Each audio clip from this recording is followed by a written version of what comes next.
Let's do an easy calculation of ANOVA here. So here we have taken three variables x1, x2, x3. Each one of them has n is equal to 10. So number is 10 in each one of them. So we have listed down the variables x1, x2, x3, and now what we'll do is we quickly sum up these three variables so that we can move on to next step.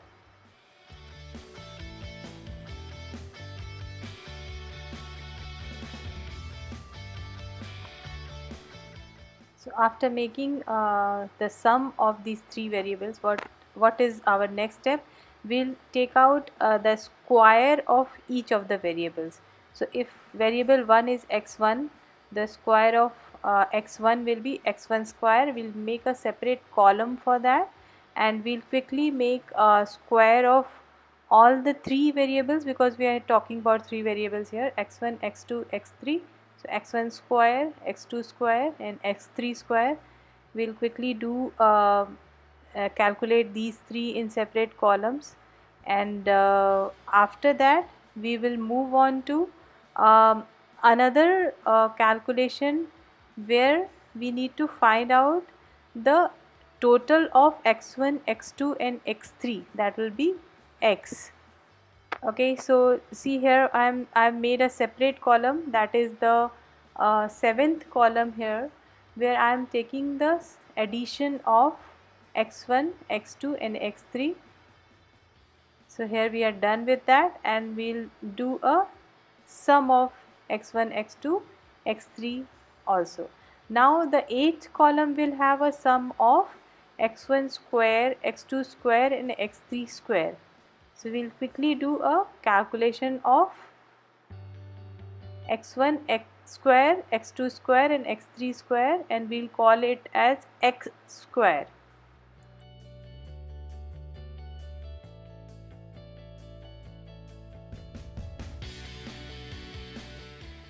Right, so here the first step of calculation of ANOVA is to calculate ST square, that is total group of sum of square. The formula for that is very simple, that here we will take the sum of x square, that is the last column that you can see, sum of x square, and minus c. What is c here? C is the critical value. So we will calculate the critical value that we need to deduct from sum of square. The critical value formula will be the sum of x and the whole square of it divided by n. So what is n here?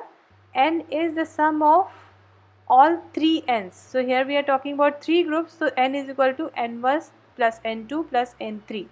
So likewise we have calculated c here.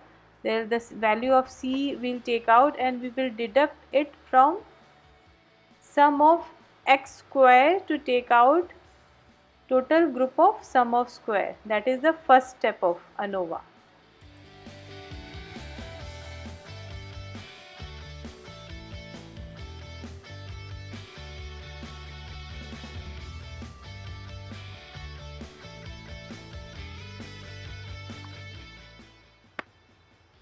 So here we are done with the calculation of ST square, that is total group of sum of square. The next step will be to take out the sum of between group of square. So that we call it between group sum of square. Right. So the formula of it is very simple to remember. Sum of each variable, whole square of it. So here I am doing sum of x1 square plus sum of x2 square plus sum of x3 square, right. So divide each one by the n of each, so n1, n2 and n3.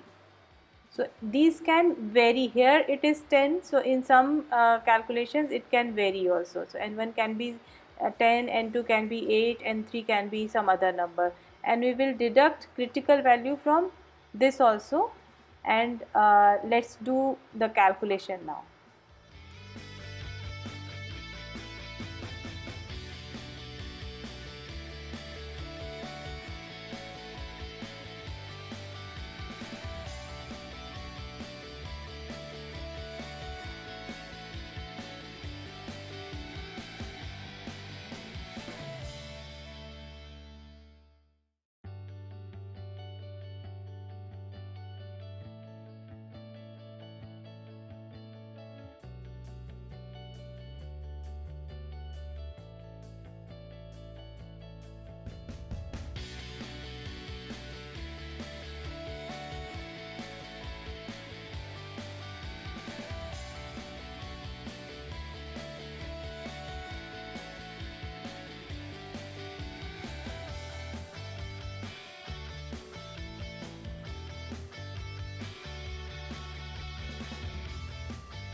Okay, so after total group of sum of square and between group of sum of square, now we will calculate within group sum of square.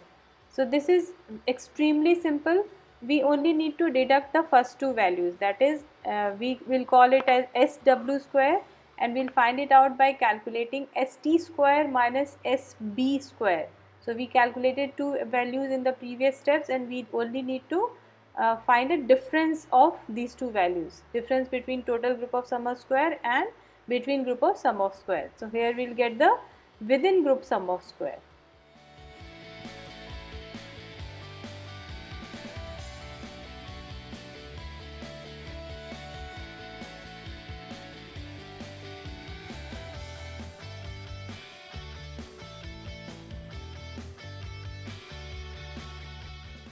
Now next step is to calculate the degree of freedom. Degree of freedom for each group of sum of square. So for total group of sum of square, degree of freedom will be different. That will be total n, that is n1 plus n2 plus n3 minus 1, right? So we will calculate the value here. For between group of sum of square, the degree of freedom will be k minus 1. So k here is the number of the groups. So number of groups here is 3. So it will be 3 minus 1. Within group sum of square, it will be n minus k. So this is very simple. So we got the value of degree of freedom of each one of these. Now we need to calculate the mean square of variance. So we will make a table for the calculation. Mean square of variance will be the last column. The first column will be the source of variance. The second column will be the value of the variance, that is we will consider between group sum of square and within group sum of square. So these two values we will consider, and the third column will be degree of freedom. So this is how roughly the table will look like. So here we will place the values that we have calculated. We only need to place the values, and in the last column we need to calculate mean sum of squares of between group and within group. That is very simple. We only need to place the values of the calculations that we have done. So here we are placing the value of SB square that we got. Now placing the value of SW square that we have got. Degree of freedom of each one of it place in the column, and now mean sum of square will divide the sum of square by degree of freedom. So SW square divided by degree of freedom of SW square. And similarly, mean sum of square for within group will be SW square divided by the degree of freedom for that.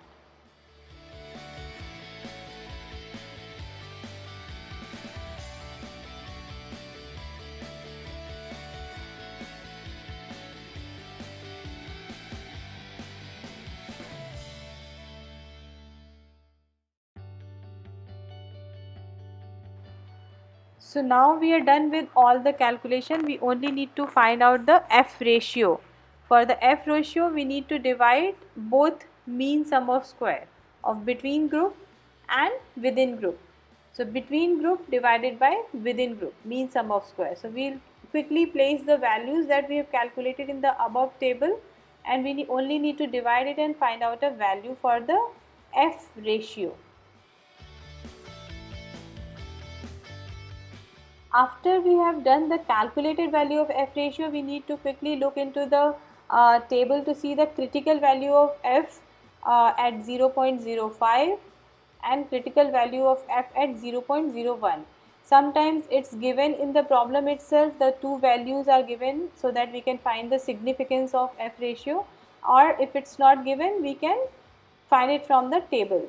So now we saw that the critical value of F is at 0.05 is less than the calculated one, and critical value of F at 0.01 is more than the calculated one.